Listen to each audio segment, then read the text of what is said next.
nice. Hell yeah, what's up everyone? Welcome. It's the first time I'm using this. Look at this. Actually not the first time, but it's the first time I'm using it on a Swola at least. So, you know, it'll make me look cool. That's what's important. But let me do this for a second. Because we have a special guest this morning. Her name is Pigs. How you doing? Hey. What? Are you swimming? Swimming across the sea of floor mat. Va? Is that you? Kolla. Oh. I wonder what you look like. Yes, sir. Yes, sir. Yes, sir. Oh, you're not gonna bite me, are you? You're not gonna bite me, are you?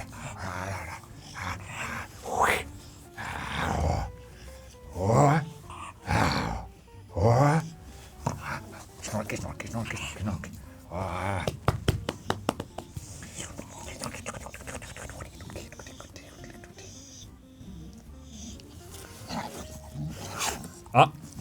that was my hair.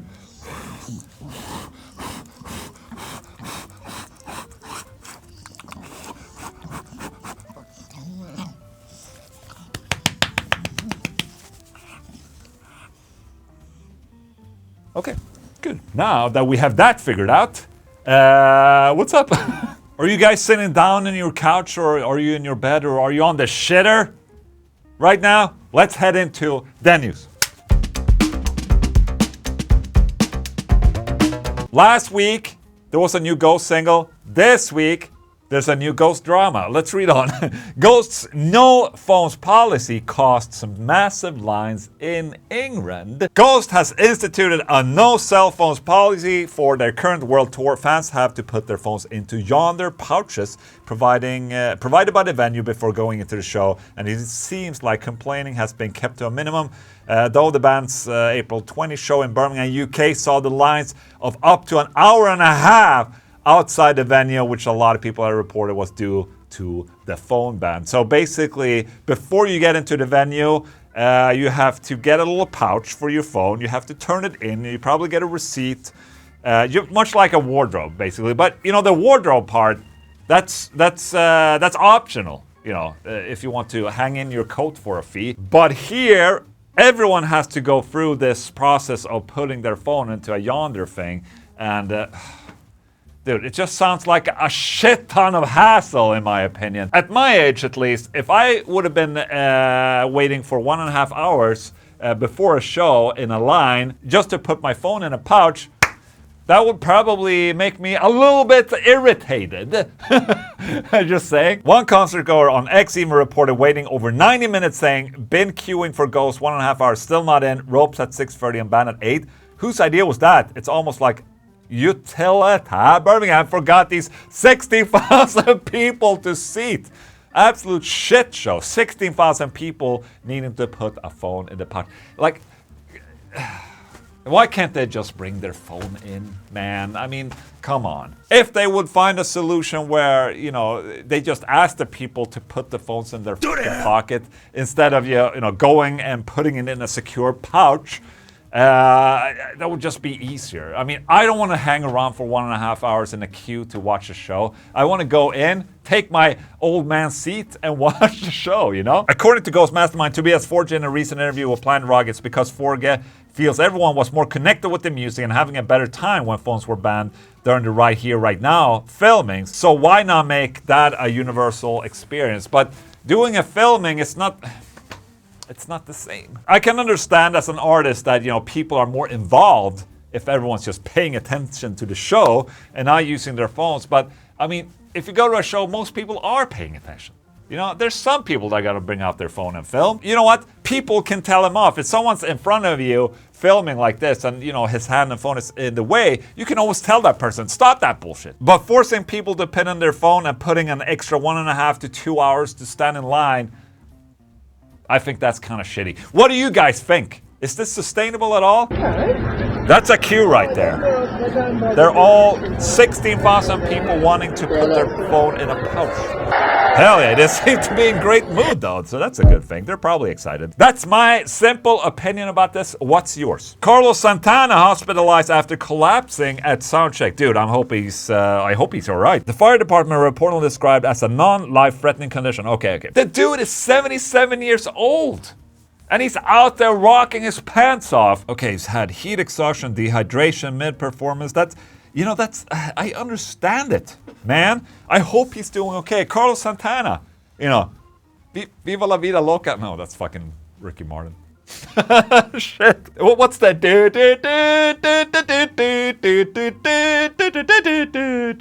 What's that song?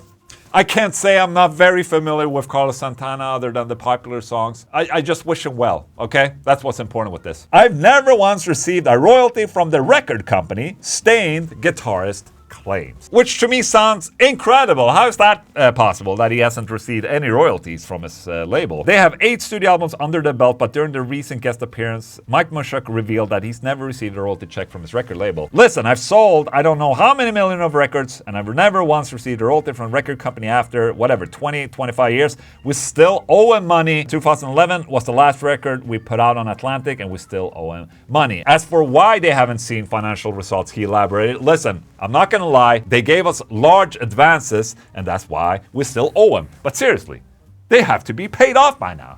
So, okay. In many cases, when you're with a record label or on a label releasing an album, you get album advances, basically to get shit going, I would say. And, you have to hire a studio, you have to hire people to work with you and stuff like that. Even with The Haunted, with Century Media, we get advances as well to record an album. And in that advance, we have to fit all the costs in there.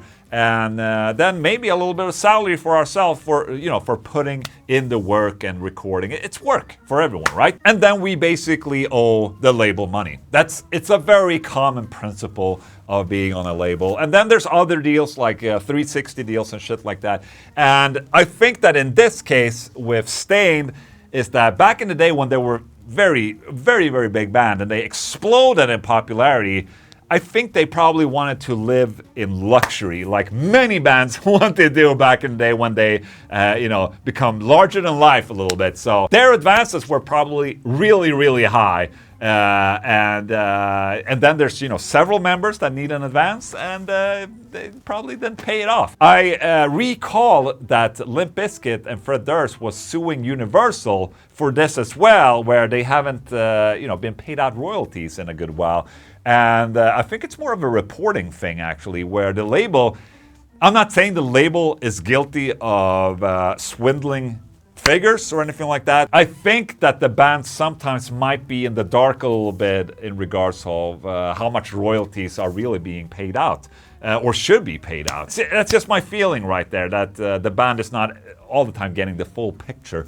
And, the band is supposed to just be a band, be inspired, not worry too much about, the costs of things and shit like that. I think in this case, they probably got tons and tons of money from the label when, they released their earlier albums. And that's how they got paid, basically. So up until that point where they paid off all of this, they probably won't get any royalties. And that's how it is sometimes. I mean, this headline, it kind of comes off as big corporation labels, very, very dangerous, very evil. But I think it's, it's a little bit...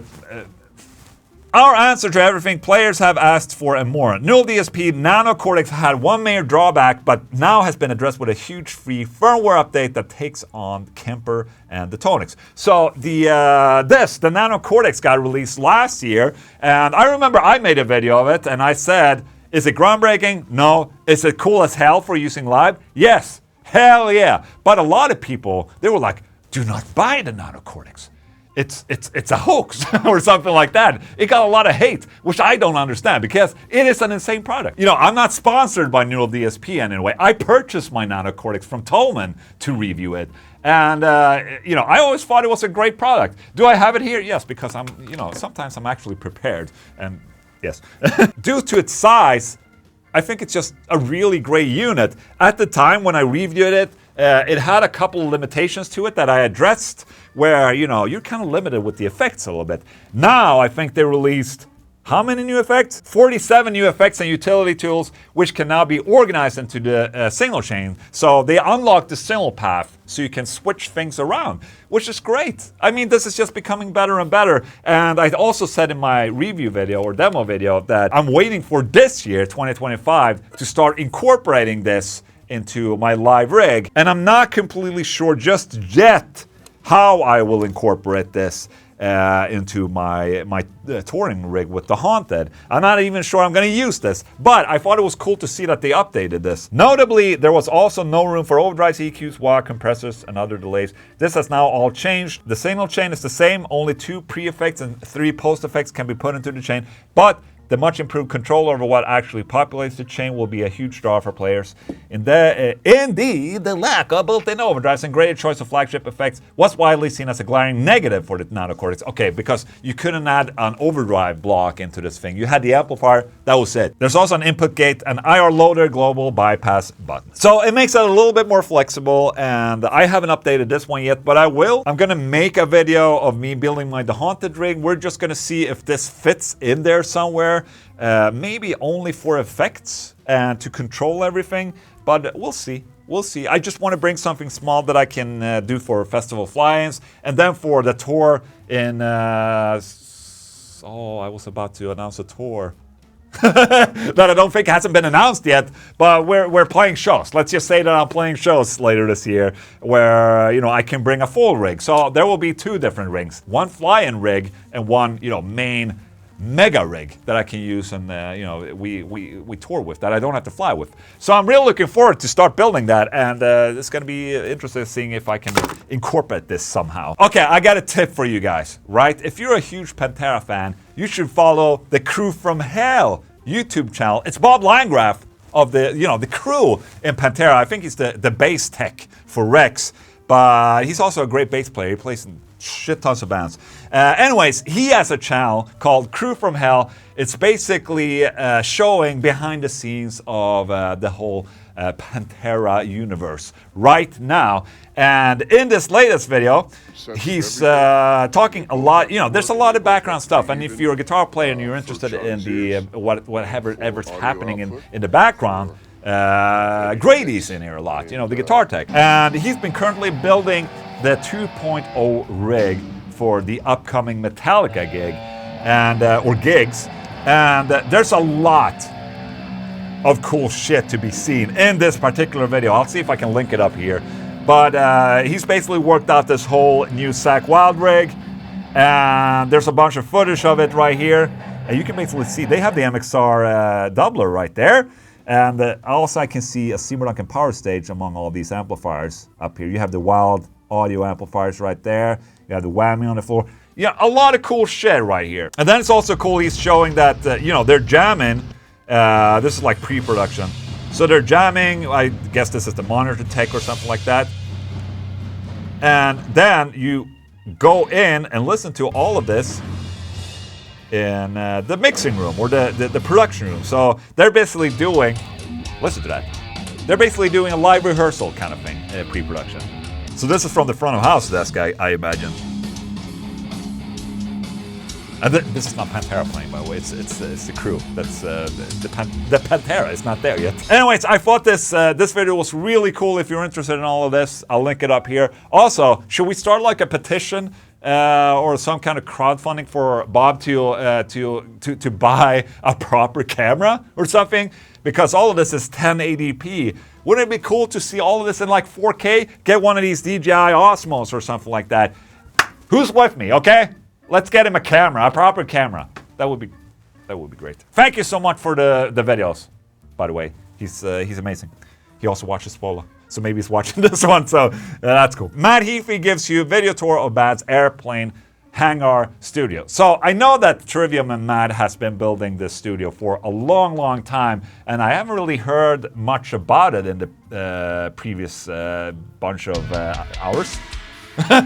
No, but I haven't heard much about it in a good while, so I figured let's check it out. I'm always interested in seeing shit like this. They're basically building their own universe, the Trivium universe, where they can record movies and do production and rehearsals, and keep all their gear, I guess. It's like a big playhouse for a band. 6 inches off the ground, if not more, packed with sand. Oh, okay, so it's a floating room. So it's not completely done, as you can see, but they have you know, room for gear. But I want to see the. There is a room that's going to be an ISO room eventually. We're going to put cabinets in here. Things like that. I think we're having a sample rate error right now because it seems like Matt's voice is very dark. Oh, look at that. All the good stuff up here. Hell yeah, look at that. We've done some Twitch live stream shows. That's right, so they do all the Twitch live stream there, and you know, he can probably sit down in that couch and game. Dude, it's just the biggest man cave ever, and I'm all for it, man. Holy shit. Not jealous at all. Holy shit, that's incredible. Good for them, man. Okay, that was the news.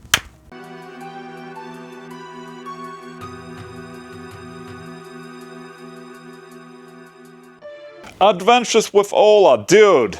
Do I have some insane unboxings for today? First of all, I have this guitar that I bought in Gothenburg last week. Let me put that aside because it's what's underneath it that I wanted to show. Look at this. Also here, I'm shipping back a bunch of Swola to Girona, some of the marketing samples, to make room for new endeavors. What I wanted to show was this little box right here. Look at that. It says Mesa frickin' Boogie on it. Obviously I know what it is, but for you guys it's gonna be a surprise. Can you guys guess? Only if you can find my face. So some time ago, actually around when Mesa Boogie announced the reissue Recto, they also announced a new set of cabinets. I managed to purchase one, and I'm unboxing it right now, as you can see. And this is upside down. So that means that I can do this. Very SMRT. You remove these, and then you can basically just flip the box upside down, and it's standing. I'm still standing in a neighborhood. So very interesting and very cool. Okay, like that. In with your ass. And then, remember, lift with your asshole. It's good for your back. And I have a bad back, so I need to lift with my asshole every day. Oh, easier said than done, eh? Eh? Fuck. Boxes. What? What's wrong? What's wrong, you piece of shit?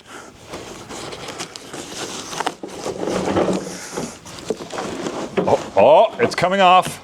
We're a little bit of will, power, and strength. Old Englund has it all. All right. Yeah, baby. Take a look at this. Hell yeah, dude.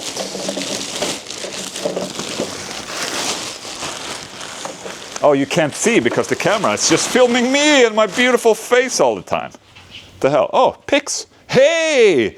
Did you hear that I was excited? Did you hear my excitement, Pix? That's why you came out. Okay, look at this, Pix. I'll show you. But first a little stretch. And look at this. Here's my new Mesa Boogie cabinet. Come take a look. Are you impressed? No, you just want the cuddles. You just want the cuddles. But look at that. Dude. Hell yeah, that's so cool. What does it smell like? America? I think it's made in the US. It was sent from the US at least. Take a look at that. Vertical 2x12. And let's check. Yes, sir, indeed. You have the half open back right there. Oh, dude, that smell is the same smell that I had when I got my JP2C. It's like a Mesa Boogie smell. You know what? I wonder now that Mesa, being owned by Gibson, might go for vanilla. So this cab is fitted with Black Shadow speakers, just like the original, like from a long time ago. And hell yeah, man. Take a look at that. Dude. Rolling around. And you know what? I have the perfect amp for this. It's already over here. Let's go. do we have lighting over here? Let's put this here. All right. Amplifier is right here. Look at that. Lift. Lift with your asshole. And then, oofed. Oofed. Dude, okay. It's right there. Take a look at this.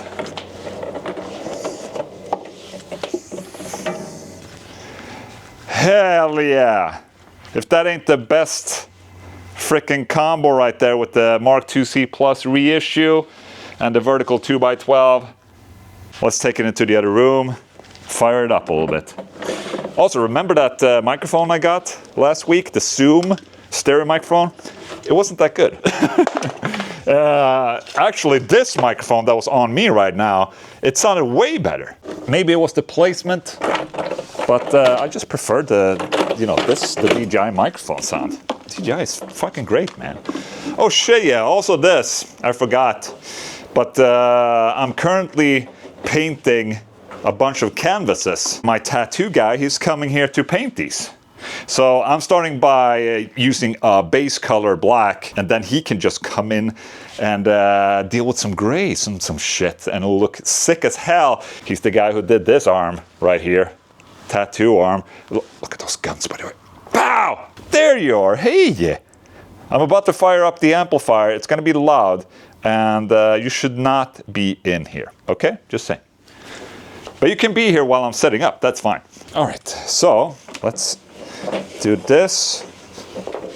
I'm just setting this up a little bit so it looks cool. Picks, leaves. And I'm really curious about the Black Shadow speakers in this. These cabinets were available during the 80s and 90s in Europe, and in Sweden as well. You can find these. You could probably still find these, but the ones that you can find nowadays used, they're pretty beat up, I would say, and you can get them for a fair price. I guess 8 ohms because it's 216 in parallel. Yes, Ola Englund knows his shit sometimes. Power on. Let's bring a guitar, baby.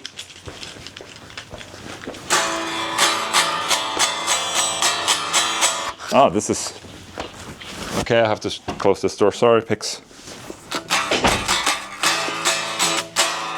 This, by the way, is my kind of go-to guitar for rhythm guitar tone when I'm recording something. It's really throaty sounding, but I notice right now that it's not properly tuned. I think the bottom 3 strings or the lowest strings are in like B flat, and the other ones are in like C or something. Okay. Oh, yeah, that's clean. Holy shit, we need some leads, buddy.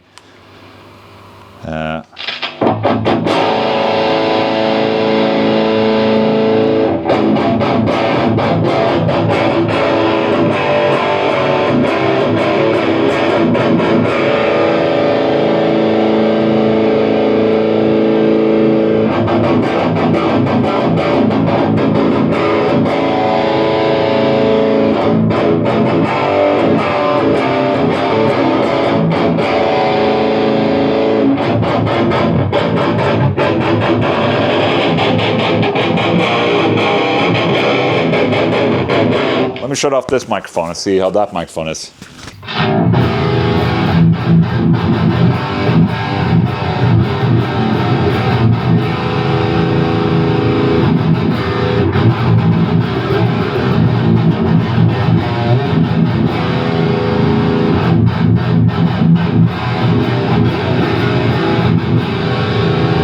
And immediately as I'm plugging it in, I'm reminded why I'm not necessarily the biggest fan of an open back cabinet. It's just all over the place, at least for metal. With metal, you want to have it completely closed and, one force in one direction. With the half open back, it's shooting backwards as well. Great for like a live show, for instance. But for metal, I just prefer having a closed back. That's just how it is.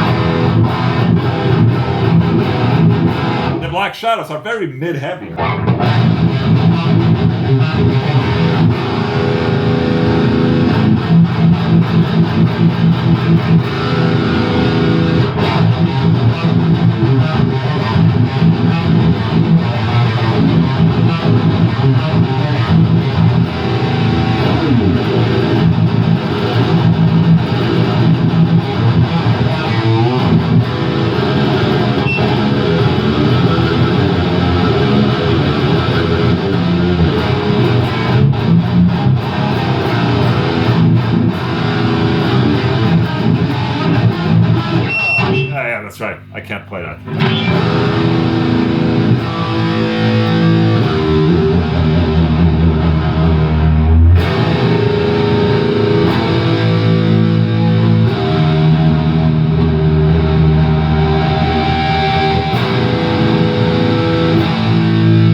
So I'm definitely going to use this cabinet in a demo somewhere. Not sure for what type of product, but with that, you know, I'm going to mic up the cabinet and, you know, hear how it is recorded in Logic. That's going to be interesting.